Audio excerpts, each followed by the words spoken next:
Meu nome é José Schell Júnior, eu sou advogado, sou formado aqui na UEPG, estive um tempo fora, voltei para cá e atuei dentro de empresa durante quase 30 anos. E continuo atuando nesse ramo do direito, que é um ramo que eu sou apaixonado. Em quais âmbitos do direito empresarial atua? E quais são as principais funções do advogado nessa área? Bom, ele atua em todos os momentos, né, em que a empresa é sujeito de direito. Então, são as mais diversas áreas, né?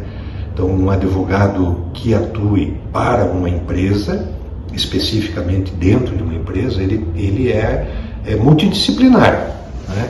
Agora, atualmente, que eu não estou mais dentro de uma empresa, aonde eu mais atuo é no chamado direito societário, né? Questões relacionadas a sociedades. Perguntar para o senhor, por que o senhor escolheu o direito? Bom, o direito eu escolhi, na verdade, eu fui escolhido pelo direito. Era uma época em que não existiam muitos cursos em Ponta Grossa e a minha família não tinha condições de me manter fora da cidade. A minha opção era outra, era arquitetura. Mas aí eu acabei, por uma questão até de envolvimento até político, né? Político no sentido de conhecer as coisas da política, eu acabei entrando no curso de Direito. Né? Fiz vestibular, passei, entrei e aí a UEPG também acabou grudando em mim. Fiz política estudantil, fui presidente do DCE e por conta disso eu acabei entrando no Direito. Né? E aí quando eu me formei, eu fui para fora de Ponta Grossa. Eu fiquei alguns anos fora, trabalhei em empresa também. Quando eu retornei, a minha ligação com a UEPG era muito grande, então eu vim aqui para ver se tinha alguma vaga de professor, algum concurso em aberto, e tinha para direito comercial, que é como a gente, que continua chamando ainda, mas naquela época não se falava em empresarial. E eu fiz concurso, entrei, comecei a dar aula, e a partir disso, dessa relação, especialmente no magistério, eu acabei sendo convidado para ir trabalhar dentro de uma empresa. E lá fiquei muito tempo. Quais são os principais desafios jurídicos que as empresas enfrentam atualmente? Ou talvez naquela época que você trabalhava lá? Como você ajuda os clientes a superar? É assim, né? Naquela época, veja, eu estou falando de uma época que é pré-Constituição de 88, pré-Código Civil de 2002. A gente vivia uma época onde a lei, o acordo entre as partes, né, era para ser totalmente respeitado, né? Hoje a gente vive um direito muito mais de princípios, então as coisas mudaram bastante. Eu diria que hoje a maior dificuldade é a questão da segurança jurídica, né?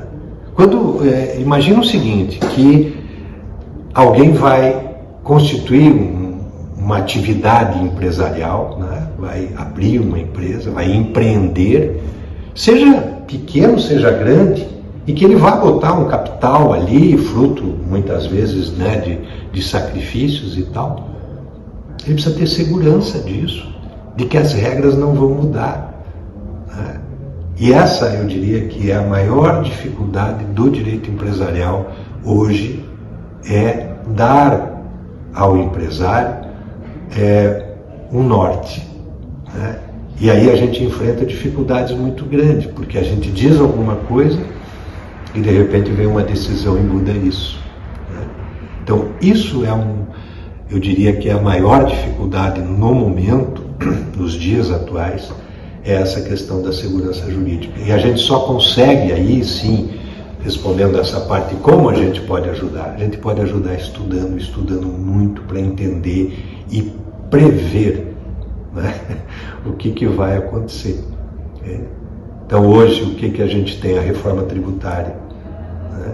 Porque o direito empresarial, embora ele tenha todo as suas áreas, o societário, o marcário, tal, ele se relaciona com as outras disciplinas, especialmente, né, com o tributário, com o direito do trabalho, onde ele tem que orientar tudo isso. Né? E a gente está aí, né, com mudanças no dia a dia em relação às questões trabalhistas, né? E temos uma reforma tributária já votada e que está agora por esses dias, né, votando as suas regulamentações, e a gente tem que acompanhar tudo isso, estudar, né, muito para poder acompanhar e fazer a melhor orientação.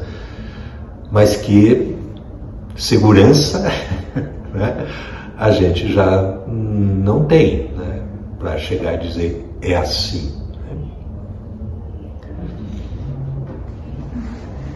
Quais são as principais questões jurídicas que uma nova empresa deve considerar ao começar?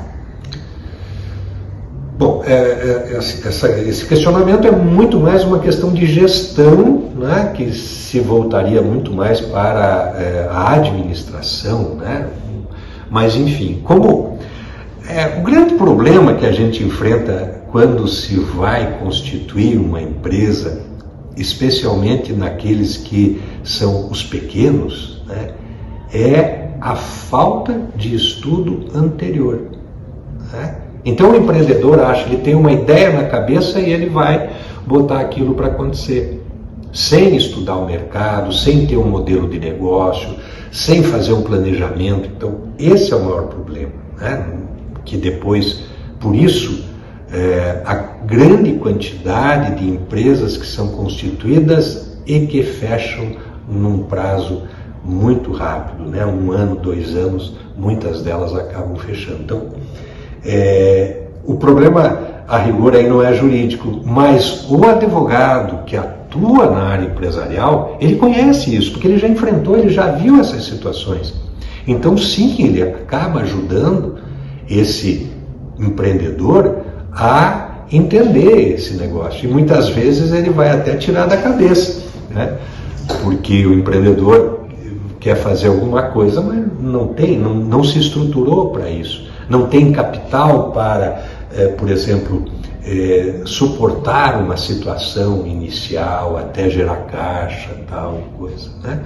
Mas na área jurídica propriamente, o que o advogado empresarial acaba fazendo é que ele pode orientar, por exemplo, no tipo jurídico.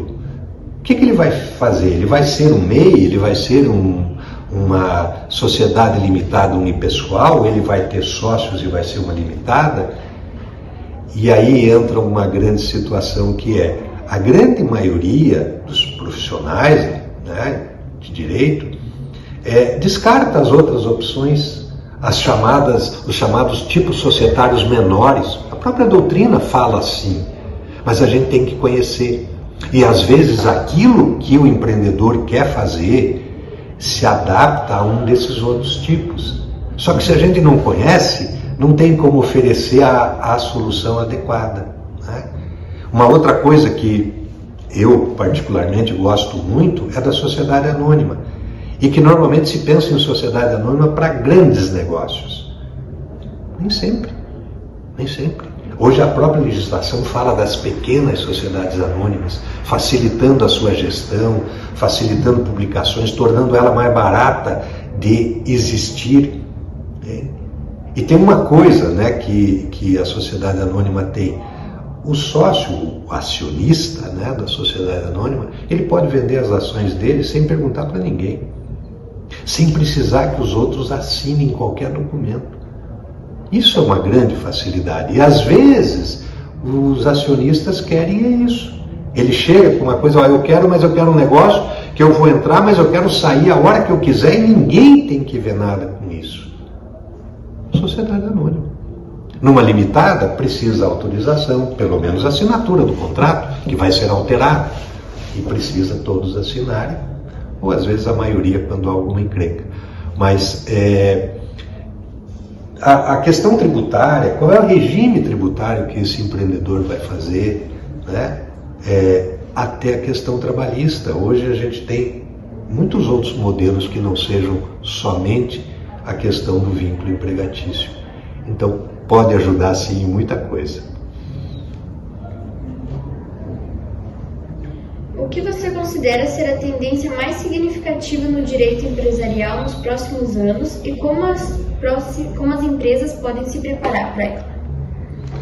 Olha, a gente tem tido muita coisa assim, né, que a inteligência artificial vem ajudar muito, né? A questão dos contratos, por exemplo, né? Eles podem ficar automatizados, né? A gente pode constituir contratos dos mais variados tipos através da inteligência artificial. Então, eu acho que isso vai ser uma tendência, né? Isso, a gente vai ter que ter um profissional do direito para montar, para fazer e que conheça o funcionamento da inteligência artificial, para poder, depois disso, né? Isso já está acontecendo, né? O ChatGPT e outros aí, que a gente coloca lá algumas questões e sai pronto, né?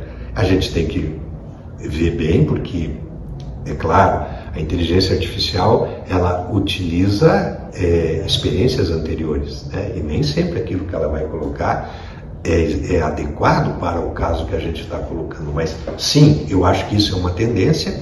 Agora, outras tendências, né, como as startups, elas continuarão.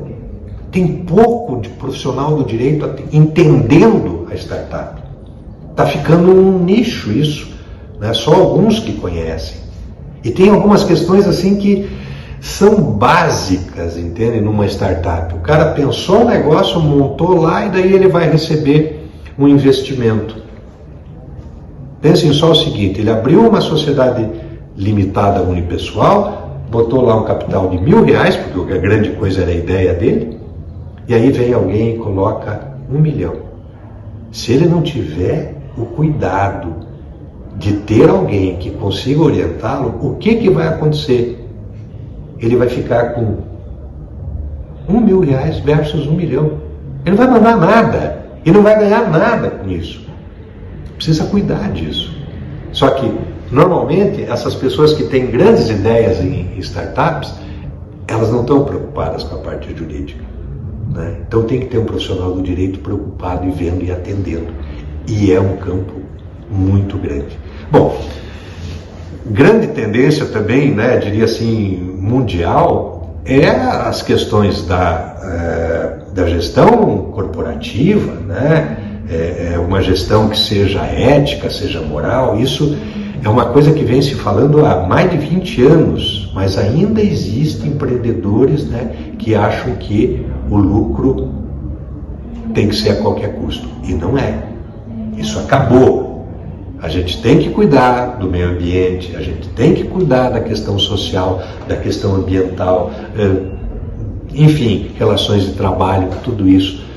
Isso vai ser o futuro das empresas. O direito empresarial cada vez mais vai ter que ser multidisciplinar para poder entender tudo isso e orientar perfeitamente, né, na ESG, né, que a gente essa é a grande tendência. E tomara que isso efetivamente seja, né, que a gente passe cada vez mais a ter empresas responsáveis, preocupadas com uma boa gestão, mas que não deixem de atender essas outras questões, social e ambiental. Nós agradecemos a participação do senhor na nossa entrevista. Eu que agradeço.